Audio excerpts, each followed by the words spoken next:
Hello, and thank you for being with me again. Today, I've decided to divide this talk into two parts to rather have two shorter videos than one longer video because the piece of the gospel I want to talk about introduces two characters with very different backgrounds and surprising teachings by Jesus in the case of both of them. I'm talking about the account in the 18th chapter of Luke's Gospel, where Jesus talks about the Pharisee and the Publican going to the temple. What's interesting about this is that we are dealing with two completely different characters on the scale of religious view at the time. The Pharisee, an upright, almost perfect Jew in terms of what the Pharisees believed, and the Publican being one of the most despised of Jews, because of course he collected taxes for the Romans from his own people, and so he was deemed to be unclean because of the dealings that they usually had. However, I would like to turn the two around and speak to you first about the Publican, and then afterwards in the second of these two talks about the Pharisee, because there's something very surprising in Jesus' teaching, in that he says that the Pharisees' prayers were not heard and the publicans were heard. So why Jesus tells us that the sinner, if you like, or the publican, was heard in his sins? We know that first of all, in his case, he enters the temple and doesn't even dare to go further than the very back of the temple, keeps his eyes downcast and speaks to God and says, "Lord, have mercy on me, for I am a sinner."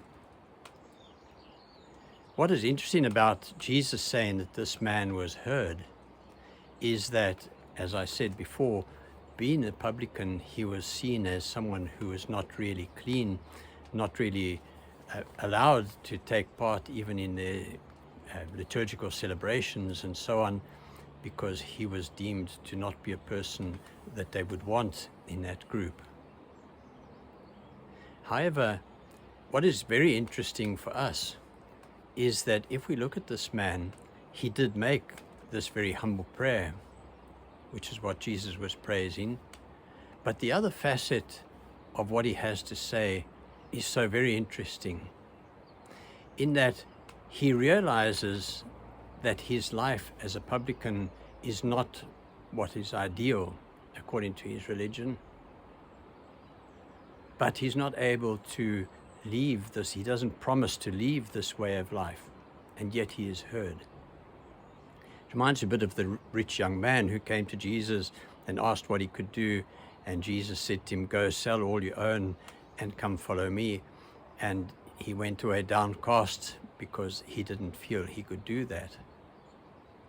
Now, we may think this is an Old Testament story about this publican who was outcast by his religion, by the people who belonged to his religion, and yet was accepted by God, even though he didn't promise to step away from what he was doing, which was not according to the will of God as his people saw it.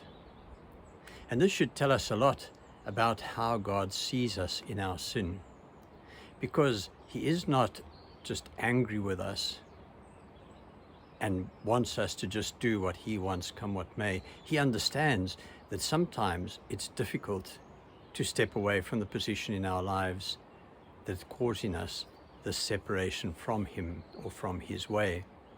He knows that this man relies on his income from his life as a publican for his own keep and for the keeping of his family, and so understands that to step away from this altogether just suddenly is not practical in his case.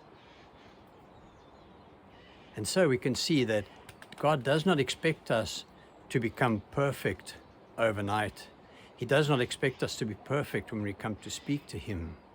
He expects us to speak to him honestly from our souls and build a real relationship with him.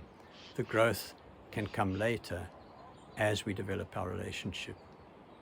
And this is such an important message for all of us, that we realize always that God understands us, that He loves us despite anything, and that He wants us to draw closer to Him.